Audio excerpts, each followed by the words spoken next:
This is too boring to read right side up, so now I'm reading it upside down, by the way. That is why I'm upside down. Oh, it hurts. Okay. Let's see if this works. Alright. It's true. The letter of Professor McDonald. After all, he's done. All the people he's killed. He couldn't kill a little boy. It's just something of all the things to stop him. But how in the name of heaven did Harry survive? We can only guess, said Dumbledore. We may never know. Ugh, this really hurts. But it's fun. Okay. Professor McGonagall pulled out a lace handkerchief and dabbed her eyes beneath her spectacles. Dumbledore gave a great sniff as he took a golden watch from his pocket and examined it. It was a very odd watch. It had 12 hands, but no numbers. Okay. That's better. Instead, little planets were moving around the edge. It must have made sense to Dumbledore, though, because he put it back in his pocket, saying, Hagrid's late. I suppose he was who told you I'd be here, by the way. Yes, Professor McGonagall said. And I don't suppose you're going to tell me why you're here, of all places. I've come to bring Harry to his aunt and uncle. They're the only family left he has now. You can't just mean the people who live here? Cried Professor McGonagall, jumping to her feet and pointing at the number 4. Dumbledore, you can't. I've been watching them all day. You couldn't find 2 people in the world who are less like us. And they've got the son, and there's one kicking his mother all the way up the street and screaming for sweets. And Harry Potter can't live here. It's the best place for him, said Dumbledore firmly. His aunt and uncle will be able to explain everything to him when he's older. I've written them a letter. This hurts. Alright, there we go.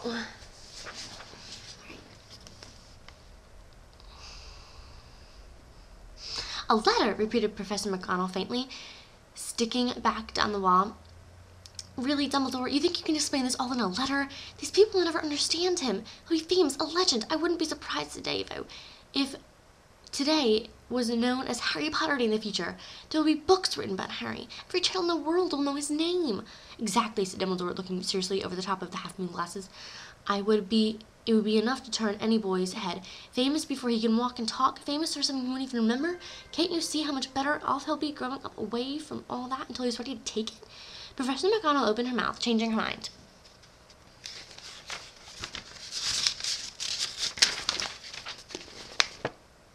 Swallowed, and then said, yes, you're right, of course. But how was the boy getting here, Dumbledore? She eyed his cloak suddenly, as though she thought he might be hiding Harry underneath it. Hagrid's being him. You think it wise to trust Hagrid with something as important as this? I would trust Hagrid with my life, said Dumbledore. I'm not saying his heart is in the right place, said Professor McGonagall rudely, but you can't pretend he's not careless. He does tend to... What was that? A low rumbling sound broke the silence around them. It grew steadily louder as they looked up and down the street for some sign of headlight. It swelled to a roar as they both looked up at the sky. A huge motorcycle fell into the air and landed on the road in front of them. If the motorcycle was huge, it was nothing to the man sitting astride it. He was almost twice as tall as a normal man, and at least 5 times as wide. He looked simply too big to be loud, and so wild. Long tangles of bushy black hair and beard hid most of his face. He had the hands the size of trash can lids, and his feet in their leather boots were like baby dolphins. In his vast muscular arms he was holding a bundle of blankets.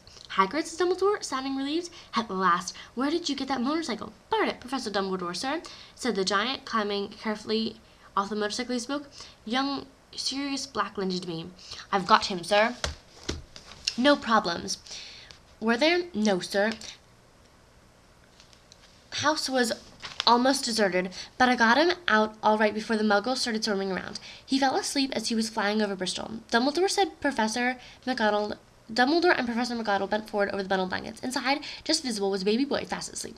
Under a tuft of jet black hair, his forehead, they could see a curiously shaped cut, like a bolt of lightning. Is that where? Whispered Professor McGonagall. Yes, Dumbledore said. He'll have that scar forever. Couldn't you do something about it, Dumbledore? Even if I could, I wouldn't. Scars can come in handy. I have one myself above my left knee that is a perfect map of London Underground. Well, give him here, Hagrid. We better get this over with. Dumbledore stood carrying his arms and turned toward the Dumleys' house. Could I say goodbye to him, sir? Asked Hagrid. He bent his great shaggy head over Harry and gave him what must have been a very scratchy whisker kicks. Then suddenly Hagrid let out a howl like a wounded dog. Shh! hissed Professor McGonagall. "You'll wake the Muggles." "Sorry," sobbed Hagrid, taking a large spotted handkerchief and burying his face in his hair.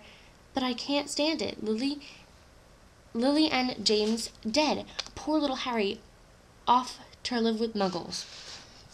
Yes. Well, it's all very sad, but get a grip on yourself, Hagrid, or we'll be found," Professor McGonagall whispered, patting Hagrid gingerly on the arm as Dumbledore stepped on the low garden wall and walked to the front door. He laid Harry gently on the doorstep, took a letter out of his cloak, tucked it inside Harry's blankets, and then came back to the other two. For a full minute,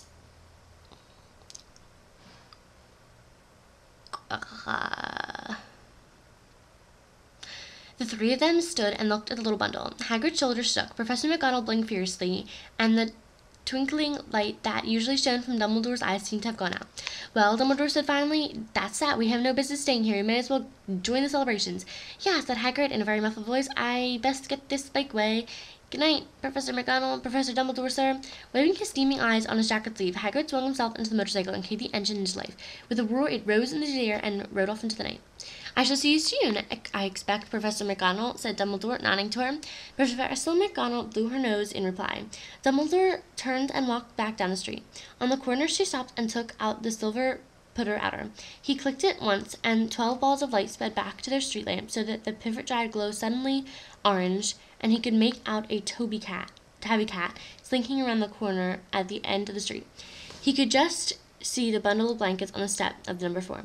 "Good luck, Harry," he muttered. He turned on his heel, and with a swish of his cloak, he was gone.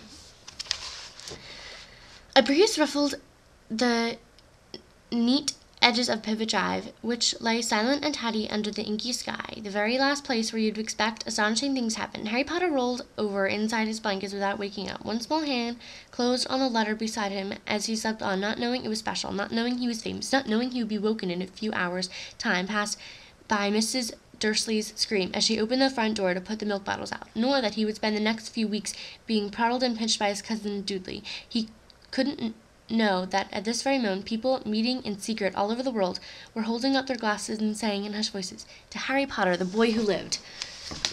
Well, I must say, that was very boring. I did not like it. So Nicole, if you're trying to get me to like this book, I do not. It's boring. But I read it.